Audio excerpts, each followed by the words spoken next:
Greetings everyone, I am Dr. Wolf, out for another nature walk. It happens to be one of my favorite places to be, to come out and think. And today, for more discussions on financial independence and building towards a better future, I wanted to talk about a story when my best just wasn't good enough, and how that actually shaped out to be better for me when I learned to accept that. Now, this began many years ago. Oh goodness, I think it was back in 2009. So I had been working my career in accounting about 3 years by that point. I had already graduated from college, a little more than 4 years by that point. So yeah, I think I'd been doing pretty well for myself. And I began to think, I wonder if I could improve upon myself even further. I wonder if I could take my education yet another step forward. And at that point, I believe the most logical step would have been to obtain an MBA, Masters of Business. That would have been rather daunting, but not out of reach. My father had obtained an MBA, so he was able to tell me everything that went into it, and it seemed like, yeah, something I could handle if I was willing to put in a lot of extra effort and perhaps even go into a little more student debt in order to obtain it. But getting an MBA, especially while I was still in my 20s, might very well lead to a lifetime of much better career options. Makes a lot of sense. So the first step was to apply to a school, and I wanted to go where my father went, BYU, Brigham Young University. It's a local college here in Utah that's actually got a lot of national recognition for their MBA program. But they have some pretty high standards, especially when it comes to their GMAT requirements. Now, the GMAT for an MBA is something like, say, taking the LSAT to become a lawyer, or taking the MCAT to become a doctor. It's basically a test to determine your skill level towards that particular field, towards that particular degree. It's a way of rooting out whether or not you're capable of handling the material.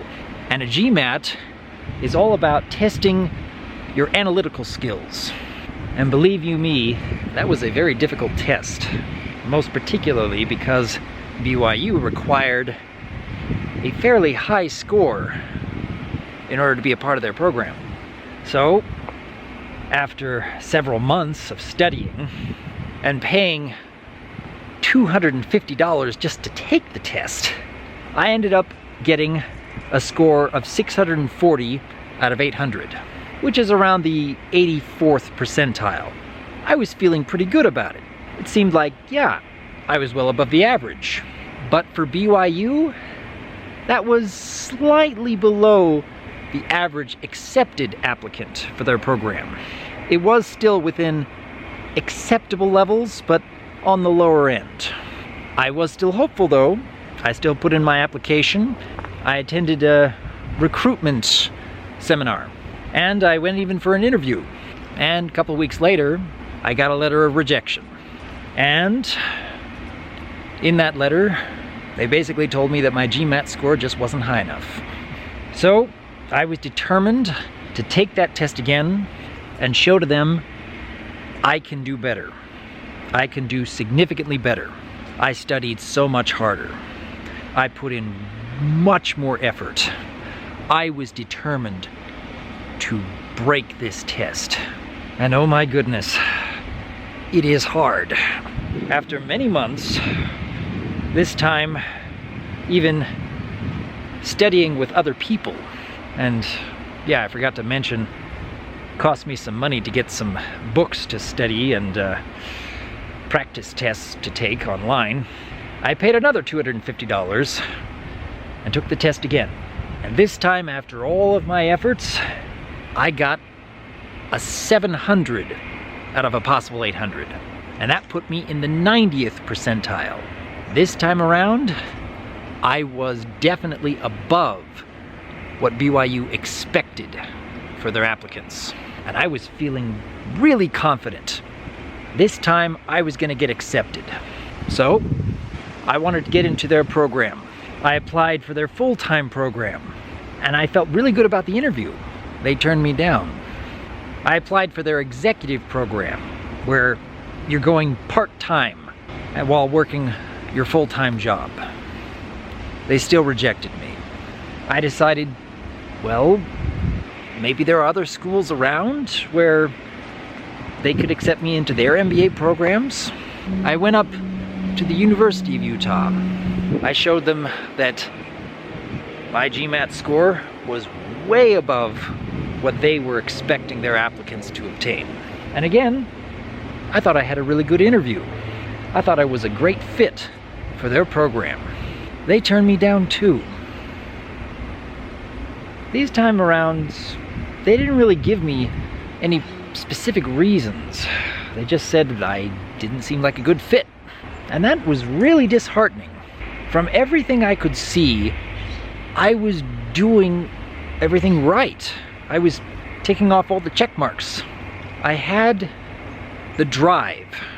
I showed that I had the skills to understand the material. I thought that I was at least showing them persistence. I want to obtain an MBA. I wanted to show I can add value to not only your program, but to show I can obtain a greater career after I graduate, if you'll just give me that chance. And it still just wasn't enough. To this day, I still don't know the reasons why I kept getting rejected. Perhaps in their mind, they didn't think that I was a fully capable leader, that I couldn't really manage a team. I don't know how true that is. Maybe they were looking for a particular kind of personality in their programs. I can spend all day guessing, but I'll never really know. And over time, I came to accept that. I never got into that MBA program, and I never took those steps in life. And you know what? If I did get into that MBA program, I would never, ever have had the time to even attempt making videos on YouTube. To find out that I had other talents outside of business. It was completely unexpected, but there is a lot of value in learning that when one door closes, another one opens. Even when it's something that you want so much, when you feel that you're doing everything right, when you know that you are fully capable, and you show that you can accomplish great things, and you're still being turned down. There are times in life when you should still be open to other options, even when it's something that you want most of all.